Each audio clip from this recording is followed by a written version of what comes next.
We got cats and beds and games and stuff. Gaming in bed. Yeah.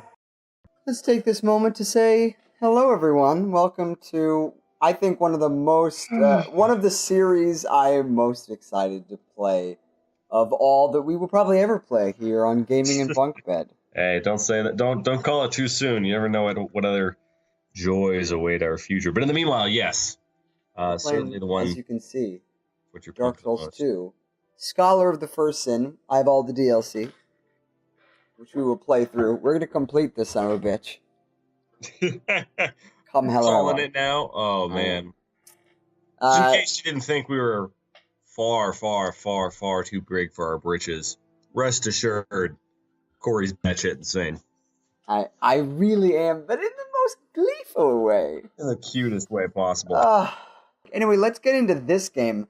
I know most of you would assume, we're going to do a new game from the beginning. But no, as we said, I'm a crazy masochist. Yes.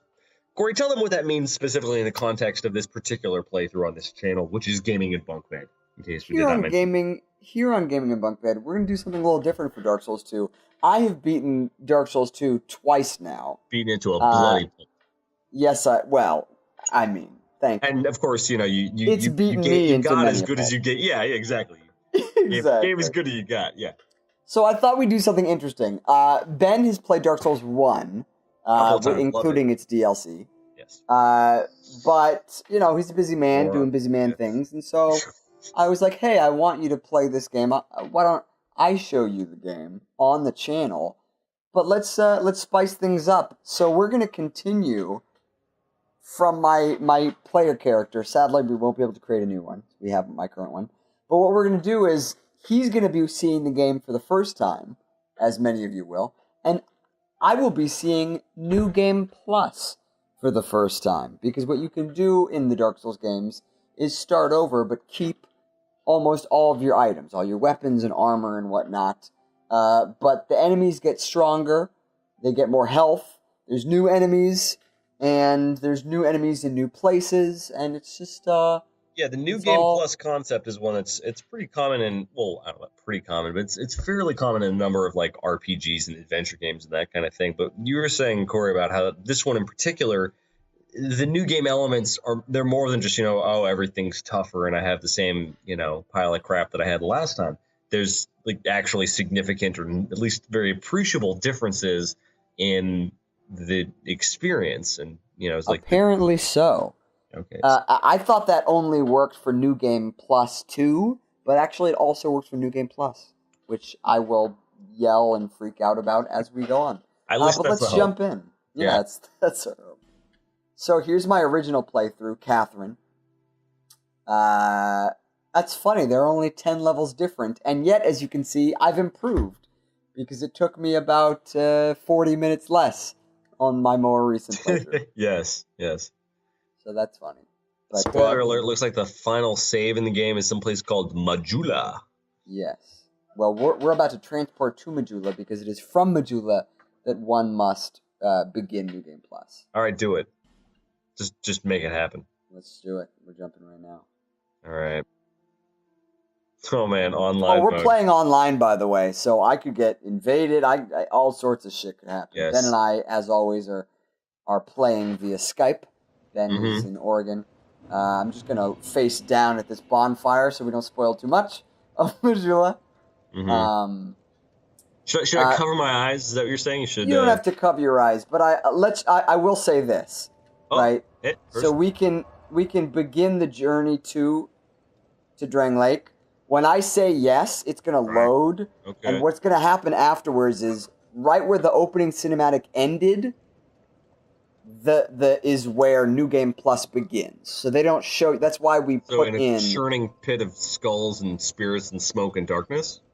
You'll see. Full speed ahead. They don't play the opening cinematic again. Begin your second journey. Here we fucking go, everybody. Bye. Okay. Oh, Things Betwixt. That is a lovely name for a locale. So let's. So here's my character for my first playthrough. Yes, I've already forgotten her name. Sophia? What is her name? Sophia. Was that her name? Yeah. Sophia. Yeah, there Catherine she was is. the redhead. She's got that desert sorceress outfit you'll recognize later. I was doing a no shield, mostly dex at first. Katana, or this is technically an Uchigatana playthrough. But that's the other exciting thing I forgot to mention. The other the screaming has begun. Too exciting to even. Whoa! Oh gosh. There we go. Oh god! Oh, I'm getting ganked. Are these falconers? You are. These are falconers, and I'm already healing. Jesus fucking Christ! So these guys are not here. If that wasn't clear to you, these guys are not here in the new game.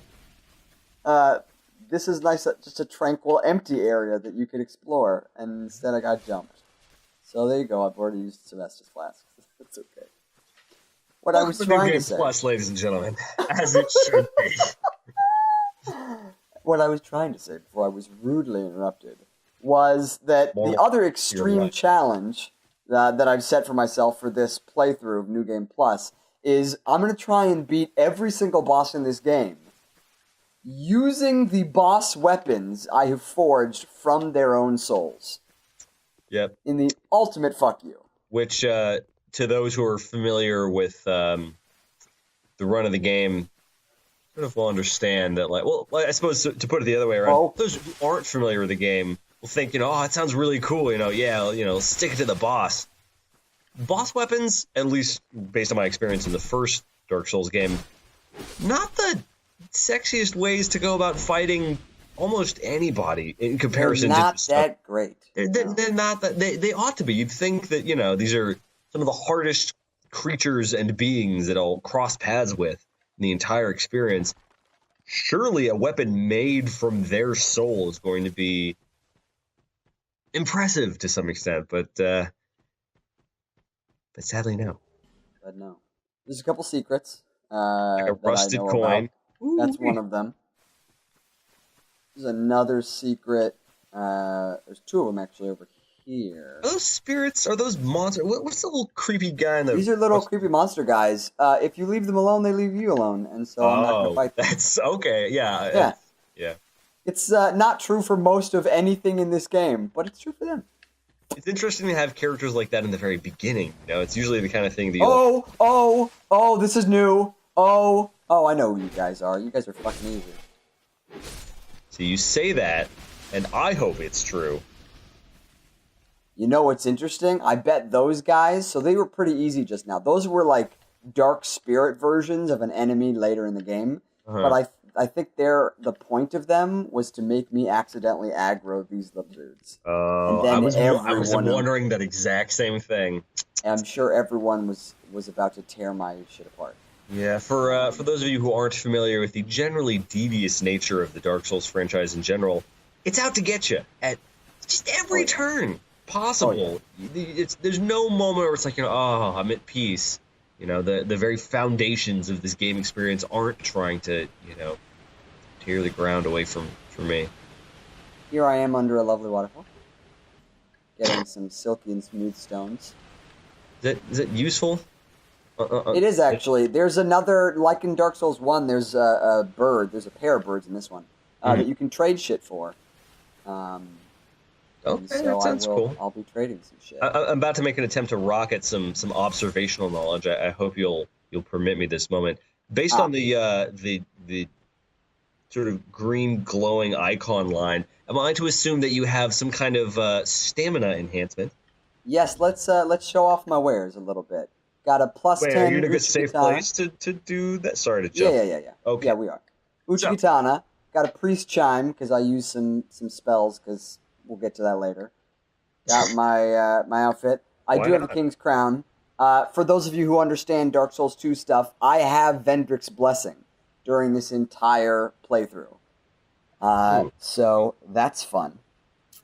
But my rings, I have Chloranthy Ring, ups my stamina. Bracing Knuckle means that my weapons don't degrade as quickly. Nice. They're I told you it existed then. The life ring. Life ring plus 3. And Flynn's ring is pretty cool. By lowering your equipment load, you increase your physical damage. That is really cool, actually. Yeah. So it fits perfectly with my very... Yeah, it's how he was able to deal so much damage with a frying pan because he had so little armor on in the movie Tangled. Yeah. Oh, whoa. That is a chunky brother. Whoa. Oh, did he just try to attack you by falling backwards on you? What he does. Was that was his goal? Wow, that is like a... I'm going to try and show off his butt attack. It's the best. It's like a Soul Calibur move. It's like, looks really awesome.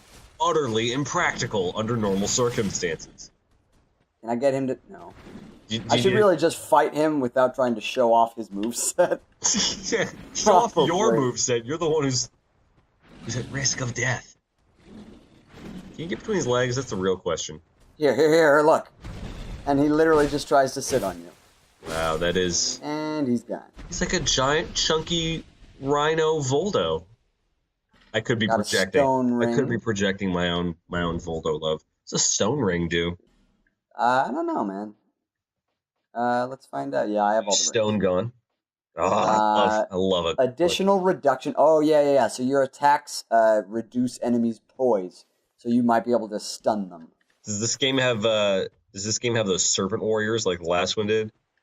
Because those guys had poise. No, unfortunately, they are gone. Oh, you're talking about what's his name with all the booby traps? Yeah, yes, the guys from Sen's Fortress. Sen's Fortress. Yeah, no snake guys. But we do have a cutscene. Oh, I thought you were about to talk about enemies, bro. We're talking about story. We're talking about people you whack. There seems to be a ruckus. Get to your face. It's funny because they're normally saying that because I'm undead. Yes, you're supposed to be hollowed in this moment. Minor spoiler. Because I have Vendrick's Blessing, I can't become undead. Whoa, shit, really? Yeah, so this is kind of a spoiler for you, Ben, and, well, for everybody. So, they added 3 DLC to this game. Those 3 DLC have 3 kings. When you defeat them, you get their crowns. Then, of course, there's the game's king, Vendrick, who's one of the main final bosses. If you get all 4 crowns, and speak to Vendrick, he gives you what's called Vendrick's Blessing, which means when you are wearing any of the 4 crowns, and they've been blessed with his blessing, while you wear the crown, upon dying, you just are reborn at a bonfire, not undead. Also, you can't be cursed with cursed weapons. What? Oh. You just can't be cursed. Oh, wow. And you can't become undead. Man, I've heard people use the phrase blessing in a wide variety of circumstances. I work at a new age bookstore here in the Southern Oregon area, so it's definitely a place where that phrase and that concept gets used in a whole range of circumstances. I feel like it's very, very applicable in this case. I feel like it's very, very fair usage of the phrase yes, blessing. It is. It's quite the blessing in this context, in this world. Mm-hmm. Especially since in Dark Souls 2, as I told you off camera, they punish you for dying by lowering your max HP down to 50%. So that's but still with Vendrick's Blessing, with Vendrick's Blessing, I'm fine.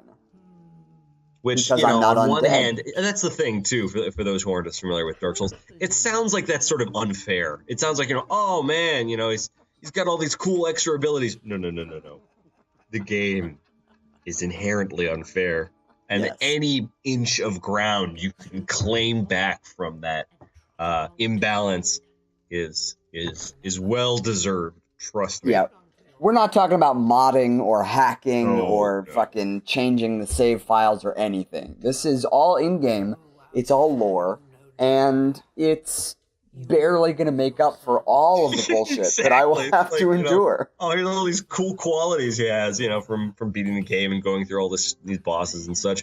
Probably still get stepped on 15 ways from Sunday anyways, so I mean, Jesus, you saw me get ganked by 3 Falconers in the first minute of the game. Quite nearly.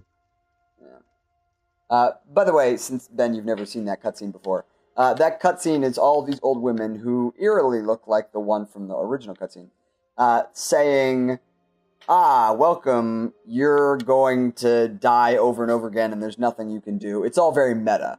This whole opening conversation they have is like, guess what? Good news is you're one of the chosen undead. The bad news is that means your life is going to be shit. And here's a human effigy. If you look inside, it's you. And normally they would be like, what do you look like? And what is your name? And that's when you do the character creation. So this is character creation. Yeah. Interesting. I'm going to go upstairs. It's a cool thing to see is working character creation in different ways to, yeah, to the actual story itself, Totally. So there's this nice Zelda-esque treasure chest. Next time on Gaming in Bunk Bed. Oh man! See how I did Beautiful dulcet tones for his singing voice. You have that to look forward to, everybody, in the future. Whereas I would. Yes. No, go ahead. No. I'm all ears. Please. I was just gonna say that it's time for me to pause, but of course, it's Dark Souls. Oh. There is no pause. No, there's no pausing in Dark Souls. Not for reals. But there is pausing in Gaming in Bunk Bed, so we'll catch up with you. Beautiful, charming, delightful people later. I love you all. Bye. Goodbye.